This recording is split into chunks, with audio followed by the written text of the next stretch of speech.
At each vertex of a square, a solid sphere is placed. The center of the sphere coincides with the vertex. The mass of each sphere is given as 0.5 kg. The diameter is 5 centimeters, and the side of the square is 4 centimeters. We are asked to find the moment of inertia of the system of these four spheres about the diagonal of the square. So let's get the diagonal here. So the system of these four spheres are getting rotated about this axis.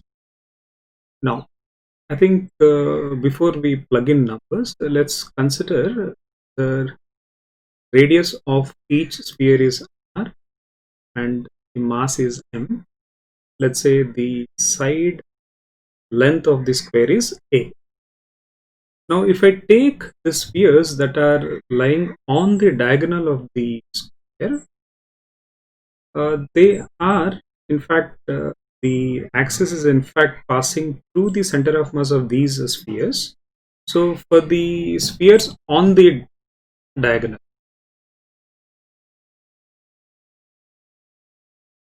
so if I take for the spheres on the diagonal,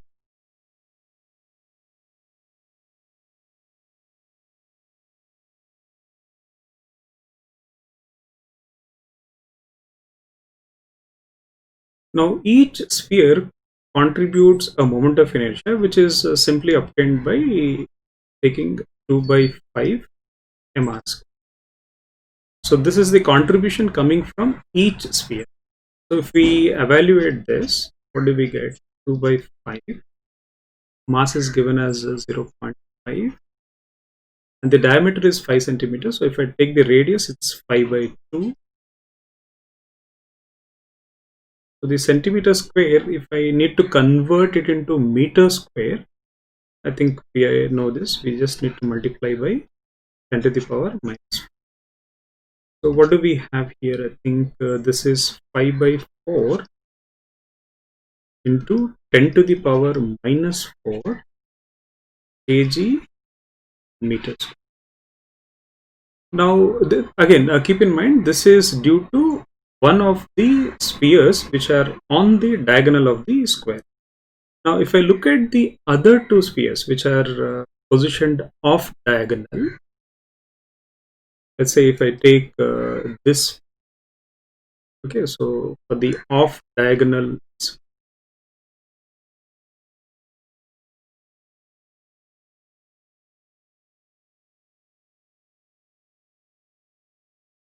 let's say I get the diagonal length. I think we know the length of the diagonal of a square is root 2a, and then we are interested in the distance from the center of mass of the sphere to the axis. So we are interested in this distance when we try to use the parallel axis theorem. So this is half of root 2a, so simply a by.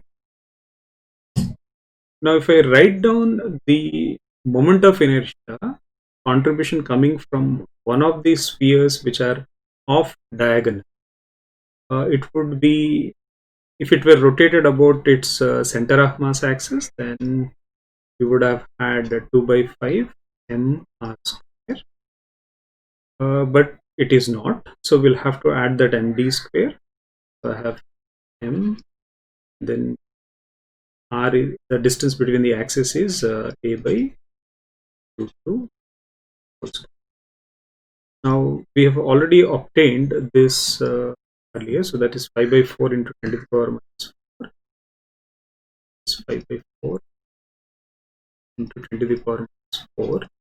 Then let us write this down. So this is 0.5 into a is given as 4 centimeters. So maybe just write 4 here by root 2, and then sorry, what is root 2, and then I can multiply by 10 to the power minus. Okay, so now what do we have? Here I have 5 by 4, and then if I look at this, oh sorry, square this. So that's square. So I have 16 by 2, so that's 8, 8, and then into 0.5, so that would be 4, and into 10 to the power minus. I think we end up having here 21 by 4 into 10 to the power minus. So overall, the moment of inertia about this axis. Again, keep in mind, we just calculated the contribution from, say, two spheres. So whatever we obtained, let's say overall, I'll write it here. The overall moment of inertia, I, will be 2 times, I have 5 by 4 here, and the contribution from the spheres placed off axis, that's 21. Put that down. And then we have to multiply by 10 to the power minus. So if you look at this, this is, I think, 26 by 4. So I think we get 13 into 10 to the power minus 4 kg meters. I think this should be plus, I guess. So now the value of n that they are looking at should be 13.